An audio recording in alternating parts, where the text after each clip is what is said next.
In the soft hush of pre-dawn light, Somerton Beach lay wrapped in a cloak of mist. The waves whispered secrets to the sand as the world lay between sleep and waking. It was here, on December 1st, 1948, that a figure would be found, slumped, dressed in a suit far too fine for a solitary shoreline stroll, and carrying nothing but a half-smoked pack of cigarettes, an unused train ticket, and the most confounding enigma of the 20th century. A man walking his dog around sunrise first noticed him, propped against the breakwater rocks as though resting after a long journey. But when he bent closer, he realized the stranger would never rise again. No footprints led to the body. No footprints led away. No name lay tucked in a wallet. And so began the baffling saga of the Somerton Man, a story that unfolds like a half-finished poem, its final page torn away. Dr. Joseph O'Neill, the coroner summoned to the scene, would later call the case a most perplexing set of circumstances. On his examination table lay a man of roughly 40 to 45 years old, neatly groomed, strong of build, with brown hair swept back from a high forehead. His clothes bore no damage, his shoes showed only the wear of sand, and yet all makers' labels had been meticulously cut from his jacket, shirt, trousers, even his socks. Whoever he was, he had gone to great lengths to hide his origins. His pockets held little else: a silver comb, a packet of juicy fruit gum, and most disturbing, a tiny slip of paper, neatly folded, inscribed with two typed words, Tamám Shud. In the original Persian from Omar Khayyam's Rubaiyat, these words mean ended or finished. Yet there was no signature, no farewell note, only this fragment, as if someone had torn the last page from a private journal and slipped it into his pocket before he died. Investigators traced that scrap to a rare 1834 edition of the Rubaiyat discovered that same day in the backseat of an abandoned car near the beach. The final page was missing, the very page on which the poem's concluding lines had once been printed. Inside the book, tucked beneath a false cover, lay another mystery. A small black notebook filled with lines of letters, grouped in clusters and seemingly random. Were these code? A cipher key? A love letter disguised as scrambled letters? Every attempt at decryption would falter, as though the words themselves had been composed in a language lost to time. As the coroner's report reached Adelaide's newspapers, the city awoke to the stranger on the shore. Photographs of his face appeared in papers across Australia. Letters poured in, some bearing hopeful identifications, others wild speculation. A Polish woman claimed he was her missing brother. A London newspaper ran a headline naming him as a British sailor. An elderly couple from Sydney swore he matched the description of a man they'd seen hurrying through the station the night before. Yet every lead crumbled under scrutiny. Fingerprints matched no record. Dental charts failed to align. And then there was the matter of his stomach, distended as if a lethal dose of poison had been ingested.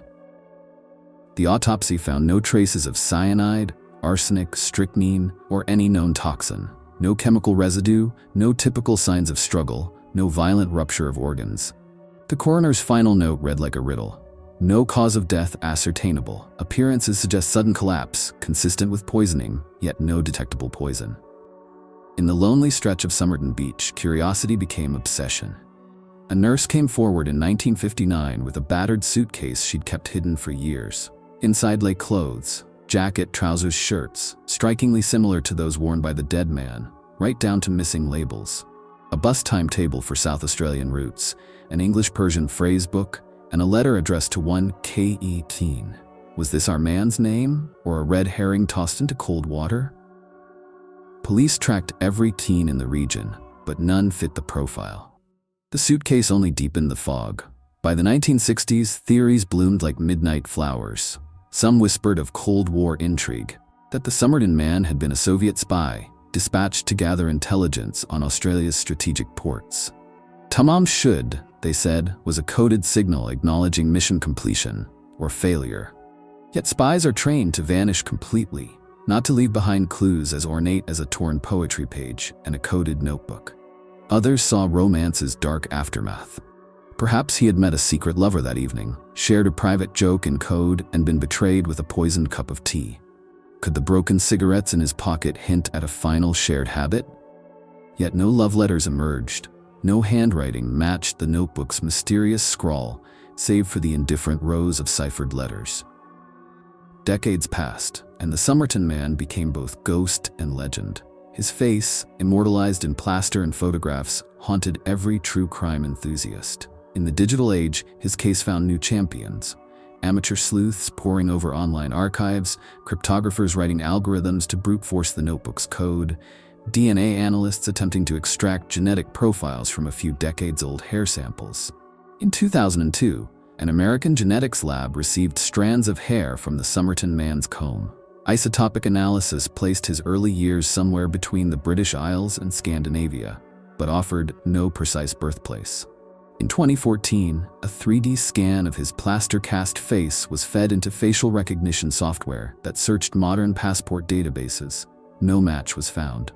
Each technological triumph only underscored the finality of his anonymity. There is something deeply unsettling about a life reduced to fragments, of labels cut away, of pages torn out, of letters that refuse to yield a name. The Somerton Man's story is not just a cold case, it is a study in absence. His identity evaporated like mist on the morning tide, leaving behind artifacts that tantalize without revealing, that prod us to ask questions we may never answer.